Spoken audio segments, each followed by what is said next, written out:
Hello, എല്ലാവർക്കും നമസ്കാരം. അപ്പോൾ ഇന്നത്തെ നമ്മുടെ വീഡിയോ വളരെ സിമ്പിളായിട്ട് ഉണ്ടാക്കിയെടുക്കാൻ പറ്റുന്ന, അതുപോലെ തന്നെ വളരെ ഹെൽത്തി ആയിട്ട് തന്നെ തയ്യാറാക്കി കഴിക്കാൻ പറ്റുന്ന ഒരു പലഹാരമാണ് ഉണ്ടപ്പുട്ടാണ്. ഉണ്ടപ്പുട്ട് കഴിക്കാത്തവരായിട്ട് ആരും തന്നെ ഉണ്ടാവില്ല. എനിക്ക് ഒരുപാട് ഇഷ്ടമാണ്. നമ്മുടെ മക്കൾക്കൊക്കെ ഈ ഒരു വിഭവം നിങ്ങൾ തയ്യാറാക്കി കൊടുക്കണം. ഇപ്പോൾ സ്കൂളൊക്കെ തുറക്കാറായിട്ടുണ്ട്. ആ ഒരു സമയത്ത് രാവിലെ കറികളൊന്നും തന്നെ ഇല്ലാതെ കഴിക്കാനായിട്ട് വളരെ ടേസ്റ്റാണ് കേട്ടോ. നമ്മളിപ്പോൾ ഇന്ന് തയ്യാറാക്കി എടുക്കുന്നത് പുട്ടുപൊടി വെച്ചിട്ടാണ്. നമ്മുടെ വീട്ടിൽ നിത്യമുള്ള ഒന്നാണ് പുട്ടുപൊടി.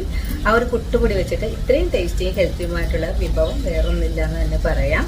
അപ്പോൾ ഇനി പുട്ടൊക്കെ ഉണ്ടാക്കി കഴിച്ച് മടുത്ത കൂട്ടുകാർക്ക് ഈ ഒരു റെസിപ്പി ഒരുപോലെ തന്നെ ഇഷ്ടപ്പെടും. അപ്പോൾ വീഡിയോ കാണുമ്പോൾ ഒരു കാര്യം പ്രത്യേകം പറയുവാണ്. വീഡിയോ കാണുമ്പോൾ നിങ്ങൾക്ക് ഇഷ്ടപ്പെടുവാണെങ്കിൽ നമ്മുടെ ചാനൽ ഫോളോ ചെയ്യാൻ മറക്കരുത്. അതുപോലെ വീഡിയോ കുറിച്ചുള്ള അഭിപ്രായങ്ങൾ കമന്റ്സ് ആയിട്ട് അറിയിക്കാനും മറക്കരുത് കേട്ടോ. നിങ്ങൾ ഓരോരുത്തരും എനിക്ക് തരുന്ന സപ്പോർട്ടാണ് നമ്മുടെ വീഡിയോ മറ്റുള്ള കൂട്ടുകാരിലേക്ക് എത്തപ്പെടുന്നത്. അപ്പൊ നോക്കാം എങ്ങനെയാണ് ഈ ഒരു ഉണ്ടപ്പുട്ട് തയ്യാറാക്കി എടുക്കുന്നതെന്ന്. അപ്പോൾ ഉണ്ടപ്പുട്ട് തയ്യാറാക്കി എടുക്കാനായിട്ടേ ഞാനിവിടെ ഒരു പാനാണ് കേട്ടോ ആദ്യം എടുത്തു വെച്ചിട്ടുള്ളത്. പാൻ ഇപ്പോൾ ഒന്ന് ചൂടായി വരട്ടെ. പാൻ ഒന്ന് ചൂടായി വരുന്ന സമയം കൊണ്ട് നമുക്ക് കുറച്ച് നാളികേരം ഒന്ന് അരച്ചെടുക്കണം. അരമുറി നാളികേരമാണ് കേട്ടോ. 2 കൈപ്പിടി നാളികേരമാണ്. നമ്മൾ 1 കപ്പ് പൊടി വെച്ചാണ് കേട്ടോ തയ്യാറാക്കാൻ പോകുന്നത്. നാളികേരം മിക്സിയുടെ ജാറിലേക്ക് ഇട്ട് കൊടുത്തിട്ടുണ്ട്. ഇനി വേണ്ടത് നല്ല ജീരകമാണ് കേട്ടോ. നല്ല ജീരകം നമുക്കൊരു ടീസ്പൂൺ അളവ് ചേർക്കാം കേട്ടോ. നല്ല ജീരകത്തിന്റെ സ്വാദ് ഈ ഒരു പുട്ടിന് നല്ല ടേസ്റ്റ് കൂട്ടുന്നതാണ് കേട്ടോ. അപ്പം ഈ ഒരു ജീരകത്തിന്റെ സ്വാദ് ഇഷ്ടമില്ലാത്ത ആൾക്കാരെ അത് ഒഴിവാക്കാം കേട്ടോ. ഇനി ഇതിലേക്കൊരു 3 ഏലക്ക കൂടെ ചേർക്കുന്നുണ്ട് കേട്ടോ. ഏലക്കയുടെ തോല് കളഞ്ഞിട്ട് ചേർത്താൽ മതിയാകും. ഇനി നമുക്കിതൊന്ന് വെള്ളമൊന്നും ഒഴിക്കാതെ ഒന്ന് കറക്കി എടുത്തിട്ട് വരാം. ഉണ്ടപ്പുട്ട് തയ്യാറാക്കാൻ തുടങ്ങാം. ഇതിനായിട്ടൊരു പാൻ അടുപ്പിലേക്ക് വെച്ചിട്ടുണ്ട്. പാൻ ഒന്ന് ചൂടായി വരട്ടെ. ആ ഒരു സമയം കൊണ്ട് നമ്മൾ ചതച്ചെടുത്തിട്ടുള്ള ഈ ഒരു നാളികേരം നമുക്ക് ഈ പാനിലേക്ക് ഒന്ന് ഇട്ട് കൊടുക്കാം. 1 കപ്പ് പുട്ടുപൊടിയാണ് നമ്മൾ എടുക്കാൻ പോകുന്നത്. ഇതിലേക്ക് 2 കപ്പ് അളവിൽ വെള്ളം ഒഴിച്ചു കൊടുത്തിട്ടുണ്ട്. കൂടെ തന്നെ ഇതിലേക്ക് ആവശ്യത്തിനുള്ള ഉപ്പ് ചേർത്തിട്ടുണ്ട്. ഇനി ഇതിലേക്ക് ഒരു 2 ടീസ്പൂൺ അളവിൽ നെയ്യ് കൂടെ ഒഴിച്ചു കൊടുക്കാം. ഇനി വെള്ളം ഒന്ന് തിളച്ച് വരാനായിട്ട് നമുക്കിതുപോലെ ഒന്ന് ഇളക്കി തിളപ്പിച്ചെടുക്കാം. നിങ്ങൾക്ക് ഉണ്ടപ്പുട്ടിന് മധുരം ആവശ്യമാണെങ്കിൽ കുറച്ച് അളവിൽ പഞ്ചസാര ചേർക്കാവുന്നതാണ്. ഇപ്പോൾ കുട്ടികൾക്കൊക്കെ മധുരത്തോട് കഴിക്കാനാണ് ഇഷ്ടമെങ്കിൽ കുറച്ച് പഞ്ചസാര ചേർക്കാം. ഞാനിപ്പോൾ പഞ്ചസാര ചേർക്കുന്നില്ല കേട്ടോ. ഇപ്പം വെള്ളം നന്നായിട്ട് തിളച്ച് തുടങ്ങിയിട്ടുണ്ട്. നല്ലപോലെ വെട്ടിത്തിളച്ച് വരണം. അതിപ്പോൾ വെള്ളം വെട്ടിത്തിളച്ച് വരുന്ന സമയത്ത് ഫ്ലെയിം അങ്ങ് കുറച്ച് വെച്ച് കൊടുക്കാം. അങ്ങനെ വെള്ളം വെട്ടിത്തിളച്ചുകൊണ്ടിരിക്കുവാണ്. ഈ ഒരു സമയത്ത് നമുക്കിതിലേക്ക് 1 കപ്പ് അളവില് പുട്ടുപൊടി ഇട്ട് കൊടുക്കാം. ഇനി നമുക്ക് ഇതൊന്ന് ഇളക്കി യോജിപ്പിച്ച് കൊടുക്കാം.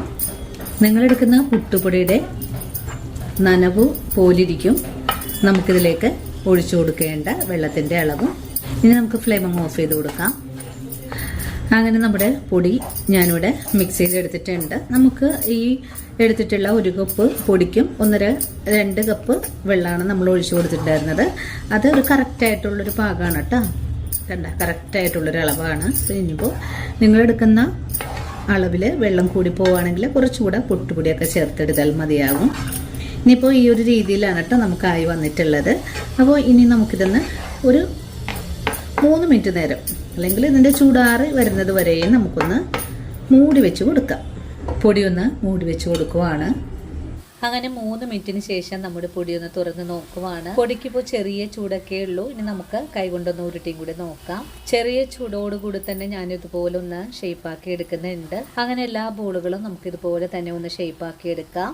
അങ്ങനെ ഞാനിവിടെ എല്ലാ ഉണ്ടയും ഇതുപോലെ ഒന്ന് ഉരുട്ടിയെടുത്തിട്ടുണ്ട്. ഇനി നമുക്കിതൊന്ന് ആവിയിൽ വെച്ചൊന്ന് വേവിച്ചെടുക്കണം. ഇനി ഒരു ആവിപാത്രത്തിലേക്ക് ഒരു വാഴയില വെച്ച് കൊടുത്തിട്ട് അതിൻ്റെ മേലെയായിട്ട് നമ്മുടെ ഉണ്ടയെല്ലാം ഒന്ന് നിരത്തി കൊടുക്കുന്നുണ്ട്. ഉണ്ട വെന്ത് വരാനായിട്ട് നമുക്ക് അധികം സമയം ആവശ്യമായിട്ട് വരില്ല. എല്ലാ ഉണ്ടയും നിരത്തി കഴിഞ്ഞാൽ നമുക്കൊന്ന് മൂടിയും കൂടെ വെച്ച് കൊടുക്കാം. അങ്ങനെ ആവിയിലേക്ക് വേവിക്കാൻ വെച്ച് കൊടുത്തിട്ടുണ്ട്. ഇനിയിപ്പോൾ വെന്ത് വരാനായിട്ട് നമുക്കൊന്ന് വെയിറ്റ് ചെയ്യാം. വളരെ എളുപ്പത്തിൽ തന്നെ വെന്ത് കിട്ടും. പച്ചവെള്ളത്തിലാണ് കുഴച്ചെടുത്തിട്ടുള്ളത്. അപ്പോൾ വളരെ എളുപ്പത്തിൽ തന്നെ നമുക്ക് വേവിച്ചെടുക്കാനും സാധിക്കും. ഇനിയിപ്പോൾ വെന്ത് വരാനായിട്ട് നമുക്കൊന്ന് വെയിറ്റ് ചെയ്യാം. അങ്ങനെ നമ്മുടെ ഉണ്ടപ്പുട്ട് വേവിക്കാൻ വെച്ചിട്ട് ഒരു 10 മിനിറ്റ് ആയിട്ടുണ്ട്. ഇനി നമുക്ക് ഈ മൂടി ഒന്ന് തുറന്ന് നോക്കാം. വളരെ എളുപ്പത്തിൽ തന്നെ ഇവിടെ വേവിച്ചെടുക്കാൻ സാധിച്ചിട്ടുണ്ട്. ഇനിയിപ്പോൾ ചൂടാറിയതിന് ശേഷം നമുക്ക് മറ്റൊരു പ്ലേറ്റിലേക്ക് മാറ്റാം. അങ്ങനെ ഒരു 5 മിനിറ്റ് കൊണ്ട് തന്നെ നമ്മുടെ ഉണ്ടപ്പുട്ട് ഇവിടെ നല്ല പോലെ തന്നെ വെന്ത് കിട്ടിയിട്ടുണ്ട്. വെന്ത് വന്നിട്ടില്ല ഉണ്ടപ്പുട്ടിൻ്റെ മേലെയായിട്ട് കുറച്ച് നാളികേരം തിരുമിയത് കൂടെ ചേർക്കാം. എല്ലാവർക്കും വളരെ ഇഷ്ടമായ ഈ ഒരു നാടൻ പലഹാരം ഇവിടെ തയ്യാറാക്കി എടുത്തിട്ടുണ്ട്. ഈ ഒരു രീതിയിൽ നിങ്ങൾ ഇതുവരെയും തയ്യാറാക്കി കഴിച്ചിട്ടില്ലെങ്കിൽ തീർച്ചയായിട്ടും നമ്മുടെ ഈ ഒരു വീഡിയോ കണ്ട് തയ്യാറാക്കി നോക്കണം. തയ്യാറാക്കി നോക്കുമ്പോൾ നിങ്ങൾക്ക് ഈ സ്വാദ് ഇഷ്ടപ്പെടുവാണെങ്കിൽ തീർച്ചയായിട്ടും നിങ്ങൾക്ക് കിട്ടിയ ഈ ഒരു അറിവ് നിങ്ങളുടെ കൂട്ടുകാരിലേക്കൊന്ന് ഷെയർ ചെയ്ത് കൊടുക്കാനും വീഡിയോയെക്കുറിച്ചുള്ള അഭിപ്രായങ്ങളെല്ലാം കമൻസായിട്ട് അറിയിക്കാനും മറക്കരുത്. നിങ്ങൾ ഓരോരുത്തരും എനിക്ക് തരുന്ന സപ്പോർട്ടാണ് കേട്ടോ നമ്മുടെ വീഡിയോ മറ്റുള്ള കൂട്ടുകാരിലേക്ക് എത്തപ്പെടുന്നതും. അപ്പോൾ ഇനി നല്ലൊരു വീഡിയോ ആയിട്ട് നാളെ കൂടിയെത്താം. അതുവരെയും വീഡിയോ കണ്ട് സപ്പോർട്ട് ചെയ്ത എൻ്റെ എല്ലാ കൂട്ടുകാരോടും ഇനി കാണാനിരിക്കുന്ന എൻ്റെ പ്രിയ കൂട്ടുകാരോടും ഒത്തിരി നന്ദി സ്നേഹമൊക്കെ അറിയിച്ചുകൊണ്ട് നാളെ രാവിലെ ഓടിയെത്താം. അതുവരെ സ്നേഹത്തിൻ്റെ ഭാഷയിൽ വീണ്ടും കാണാം.